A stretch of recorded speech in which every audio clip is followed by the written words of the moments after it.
bebas banget di dunia entertain itu ya. Kadang dia bilang, Mi ini udah ini nih, udah dapat gaji nih gitu, harus dikirim titip ya buat tanah, titip buat tanah gitu, karena kan kita sedang mau membebaskan tanah buat rumah tahfidz gitu. Terenyuh saat itu Ya pastilah. ada yang bantu Iya. masih dipanggil gitu. Iya pasti. Kadang juga kalau lagi kadang tuh udah di sekolah di rumah pagi cium tangan gitu ya, berangkat sekolah gitu. Tiba-tiba ntar siang udah jam berapa, jam 9 ditelepon guru, Umi Abizar nggak masuk. Hah? Pernah tadi cium tangan sama saya. Jadi ikut casting gitu-gitu. Ternyata dia ambil casting, ambil kerjaan orang lain gitu lah. Tapi emang saat ini sudah kakak. Alhamdulillah banget. Kayak kemarin saya lagi di luar kota dakwah, si Abi WA gitu kan, Mi ini adik-adik minta dijemput nih, gimana nih gitu. Ya udah, selagi kebetulan si Abi lagi syutingnya lagi off, akhirnya dia yang jemputin adik-adiknya yang di pondok ya kan, terus dia ngajak jalan-jalan gitu. Maka mereka pada pengen diajak jalan-jalan, ya udah gitu kan, boleh nggak? Ya udah, tapi izin sama ustazahnya dulu ya gitu. Ya udah izin, ya udah dijemput, diajak jalan-jalan gitu. Kalau itu Mi buat listrik, Mi buat SPP adik-adik gitu sih ya. Kamu ada nggak? Ada, udah gitu. Ya alhamdulillah sih, walaupun kita nggak minta ya, kita sebagai orang tua kan mana sih yang nggak pernah mau ngerepotin anak gitu. Ya saya kalau saya sih bersyukur sama Allah dengan segala ujian-ujiannya. Anak saya tuh dewasa sebelum waktunya. Mereka ditinggal ayahnya umur Abizar itu waktu itu masih kelas 6 SD. Ya kan, Adiba kelas 1 SMP. Yang paling kecil masih 3 tahun, 4 tahun. Dan mereka setelah ditinggal almarhum, mereka ditinggal sama kakek yang deket banget. Bapak saya tuh deket banget sama cucu-cucunya gitu. Dan mereka kehilangan banget. Mereka kehilangan, lebih kehilangan saya. Ya, anak-anak saya tuh sampai yang tidur di sebelah jenazah ayah saya gitu, kakeknya sampai nangis karena saking dekatnya dengan cucu gitu. Dia udah bertekad untuk itu gitu, dan ya udah pokoknya saya terus hanya support gitu, dan gak usah didengerin apapun orang berkomentar tentang kamu. Orang itu kan hanya melihat sosok di belakang nama ayahnya gitu. Untuk kamu jadi diri kamu sendiri. Bahkan sampai dia kadang juga bilang, nggak tahu, aku juga heran nih apa orang-orang pengennya aku seperti almarhum, padahal kan proses, semua orang kan berproses. Bahkan dia juga masih muda, nggak mungkin dia harus langsung jadi ustadz, kan nggak mungkin. Jadi butuh belajar, butuh kesiapan mental gitu, butuh benar-benar apa yang disampaikan nanti benar-benar dari hati gitu kan. Saya niat, ya Allah, apa yang saya lakukan, meninggalkan anak-anak, setiap hari saya berdakwah, harus kadang safari dakwah sehari harus 4 tempat, 1 kota, pindah lagi. Saya cuma bilang, ya Allah, ini buat nyelamatin diri saya, nyelamatin anak-anak saya, nyelamatin keluarga saya. Semata-mata saya cuma kepingin itu, supaya Allah selamatin kita, Allah selamatin saya sama anak-anak saya. Ya saya, kalau saya sih bersyukur sama Allah dengan segala ujian-ujiannya. Anak saya tuh dewasa sebelum waktunya. Mereka ditinggal ayahnya umur Abizar itu waktu itu masih kelas 6 SD. Ya kan, Adiba kelas 1 SMP. Yang paling kecil masih 3 tahun, 4 tahun. Dan mereka setelah ditinggal almarhum, mereka ditinggal sama kakek yang deket banget. Bapak saya tuh deket banget sama cucu-cucunya gitu. Dan mereka kehilangan banget. Mereka lebih kehilangan saya. Ya, anak-anak saya tuh sampai yang tidur di sebelah jenazah ayah saya gitu, kakeknya sampai nangis karena saking dekatnya dengan cucu gitu.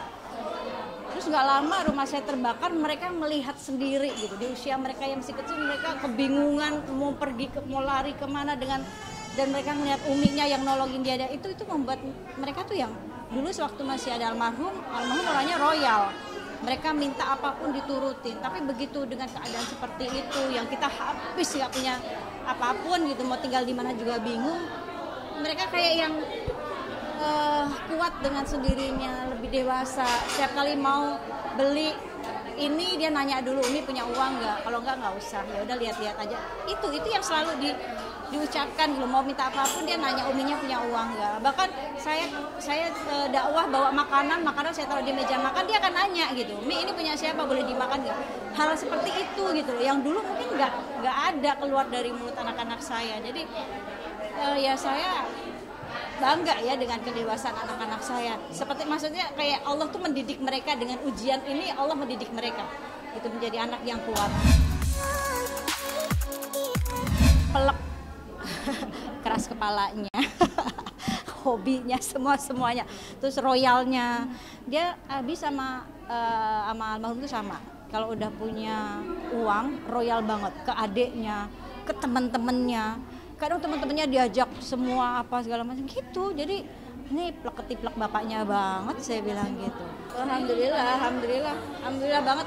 Kayak kemarin saya lagi di luar kota dakwah, si Abi WA gitu kan, Mi ini adik-adik minta dijemput nih, gimana nih gitu. Ya udah, selagi kebetulan si Abi lagi syutingnya lagi off, akhirnya dia yang jemputin adik-adiknya yang di pondok, ya kan, terus dia ngajak jalan-jalan gitu.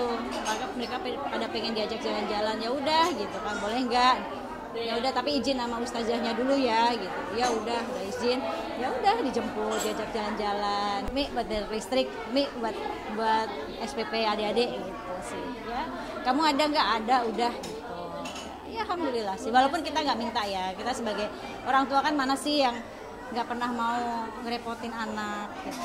Iya, karena ya kadang saya suka ini sih, suka apa namanya, bangga deh namanya seorang ibu ya.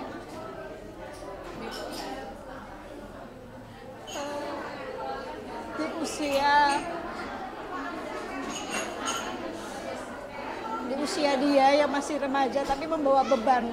Maksudnya kadang dia berpenampilan begini dikomentarin apa jadi beban gitu. Tapi ya kan ya, saya selalu mengingatkan bahwa yang tahu niat kamu hanya Allah.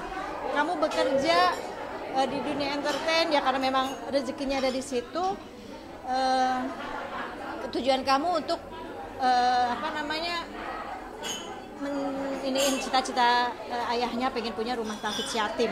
Kalau ke Bilal itu lebih ke saya. Bilal tuh lembut anaknya, nggak berani ini dan perhatian banget gitu. Walaupun yang lain juga perhatian, tapi Bilal lebih ya anaknya lebih slow gitu.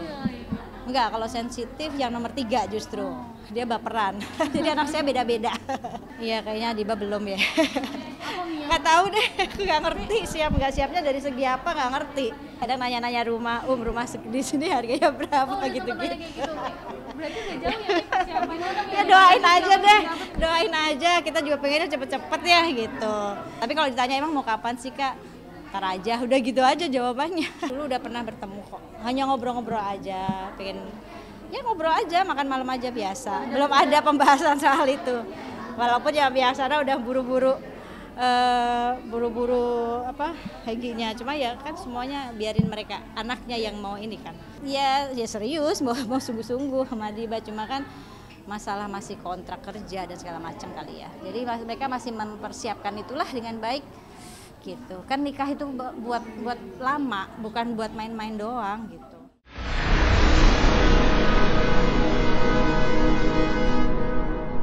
Jadi jangan lupa untuk subscribe Cumi Cumi. Ditekan ya tombol lonceng merahnya.